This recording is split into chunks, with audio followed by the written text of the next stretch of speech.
Ian, I'm going to begin with you. You were a royal photographer for many years. In fact, as I understand it, you actually took Prince William's first Christmas pictures, and you photographed Diana and Charles in 1982, which would have been about a year after they were married. So you go back, as I understand it, 5 generations of royals you have photographed. You know a thing or two about them. Tell me about what happened sort of immediately after, like what's happening now and what pieces are at play? Because this is all a protocol that none of us knows, not unless you're, well over 80. You wouldn't have remembered any of this from before. So walk me through what happens next. Okay, so it starts off with the call cascade. So the call cascade is the Queen's private secretary, Sir Edward Young, I should say, who actually calls the Prime Minister to say that the Queen has now died. She then passes the message on to senior members of politicians and then onto the Privy Council. So that's the starting of the procedure in the first place. Then, as you can imagine, there's lots of procedure after that. So it is thought that the moment that the Queen will be taken to St Giles's Church in Edinburgh, where there will be a service followed by members of the royal family as well, before she's taken, hopefully by plane, we think now, back to London to rest in the House's apartment in Westminster Hall. Well, then I had heard, I mean, honestly, it's all so formal and it's just so entrenched, apparently, in statute that no one's ever had to actually employ. But as I understand, there'll be a train where her coffin will ride in a train and then will lie in state in Parliament. And then I suppose it'll probably be a while. It'll probably be a week or so before the big formal funeral. Correct, Ian? Well, we're being told it's a plane now rather than a train. Oh. That's going to sort of take her from Edinburgh to London itself, where she will lie in state in Westminster Hall. But yes, there is still, as you can imagine, this is very, very early days. There's a lot of things going on. It's only been a few hours since really the protocol is being announced at the moment, but it's still carrying on as well. And we are finding out things every hour at the moment. And so, as I understand, within 24 hours, a formal proclamation has to be made at St. James Palace. And then I always love this pomp as well. There will be a proclamation of the new sovereign publicly read at St. James, also in Edinburgh, Cardiff, and Belfast, the capital cities of the 4 nations that make up the UK. But what I found particularly fascinating, and I should have remembered this from my British history, but I didn't, he will not wear the crown, at least for about a year, right, Ian? It is. I mean, the Queen, it was over 16 months before the Queen, who obviously ascended to the throne, actually became Queen in process. So at the moment, it could take up to a year. Again, this is very, very early days. This hasn't happened for a long time, as you can understand, 70 years now. So I think they're working through the principles at the same time right now. But yes, I think that the reality is that it may be up to a year before this actually happens. But there's a lot of things going to happen in the meantime. For example, part of the protocol is that a gun salute will happen tomorrow to actually signify that the Queen has died, and that will be in St. James's Park and also at the Tower of London. There's a lot of protocol that goes on, really, at this moment as well. And while that's all happening, Charlie, I have heard so many commentators since the news broke, this afternoon, say that people feel rudderless. They knew it was coming, right? She's 96, and yes, her mother lived to 101, but everybody knew that this reign was going to come to an end, and yet seemed to be taken by such surprise, so shocked, and then feeling, where is she to calm us down in this moment of such national sadness? Can you put that in perspective for me? Yeah, I mean, I think... I was just going to ask Charlie. Yeah, I was going to ask Charlie to weigh in and help me sort of sort through those emotions.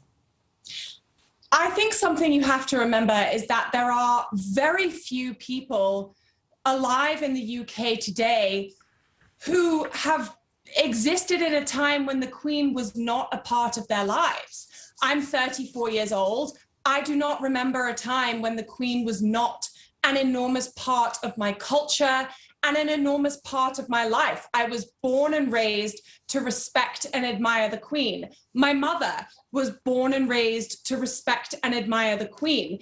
There are not that many people who remember a time without her, and I think the incredible personal impact that she had on the lives of people in the UK really cannot be overstated. It sounds somewhat trivial because she was a figurehead, she was a cultural icon, but she was also a person who made British people incredibly proud to be from the United Kingdom.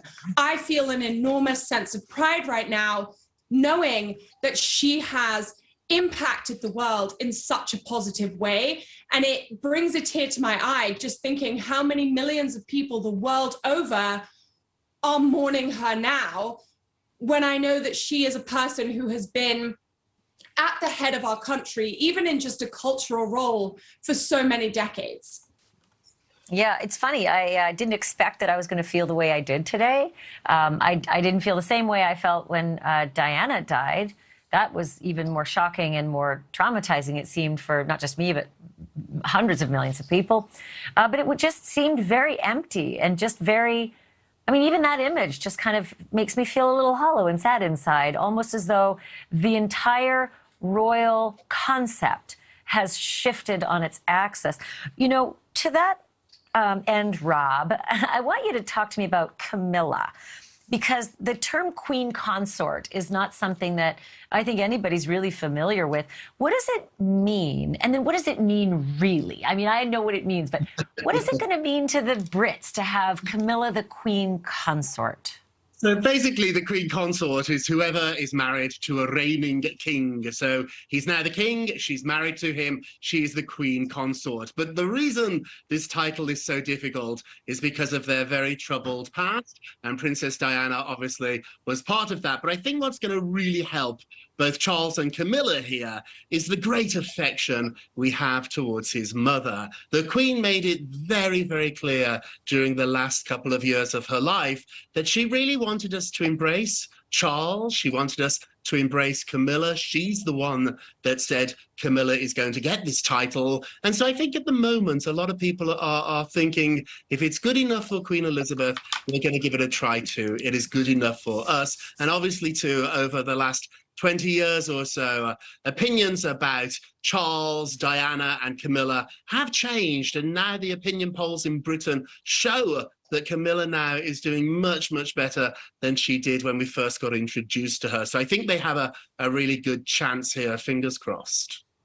And by the way, we were just looking at a picture of a rainbow over Buckingham Palace. I mean, the skies just opened up today, right at the moment when it was being announced that the Queen had passed. And then out came that rainbow, which I think, you know, everybody was just sort of flabbergasted by it. And there was a second one, in fact, as well. It was like a double rainbow today. And I was listening to Sophie Windsor. I don't think that's the official way to say it, Charlie, but Edward Windsor, his wife, told an anecdote about their daughter not knowing that her grandmother was the Queen, and that she never really found out till she went to school. And the kids at school said to her, "Is your grandmother the Queen?" And she said, "No." And then came home and had the news broken to her that her grandmother was actually the Queen. But the reason I say that is because, Charlie, Sophie's anecdote opened up a different side of the Queen I didn't realize would have existed. A side of the Queen where it would have been fine for a great-grandchild or a grandchild to not know she was the Queen. You know, I think we have to remember, first and foremost, yes, she was the Queen. She was an incredible monarch. She was Britain's longest-serving monarch who held the throne for more than 70 years. But first and foremost, she was a mother, a grandmother, a great-grandmother. And it was actually the arrival of her great-grandchildren that I think very much helped the Queen to soften her public image. Over the past 10 years or so, you know, she's carried on with the keep calm and carry on motto. But I really do think that she has allowed the public to see a much softer side of herself. We've seen her laughing a lot more. I think very few people could forget those incredible images of her at the Platinum Jubilee with Prince Louis on the balcony, where she was flashing him a wonderful grin as he kind of reacted to all of the incredible noise going on around him. The Queen was always able. It was really cute. I remember giggling all through that. I loved it. One last quick comment from you, Ian, and that is this: the burial will be at Windsor Castle in the King George Memorial Chapel. I did not realize that Prince Philip has not yet had a formal burial, but will beside the Queen. Is that accurate? Yes, indeed. So I think the two of them will obviously be together again. That was the Queen's wish at the very, very start. Well, it's so. I mean, it's a love story, right? It's a love story for the ages, and there it is. That we'll be seeing that happen as well in the next weeks. Thank you for watching. Go to newsnationnow.com to find NewsNation on your television provider, and don't forget to click the red subscribe button below to get more of NewsNation's fact-driven, unbiased coverage.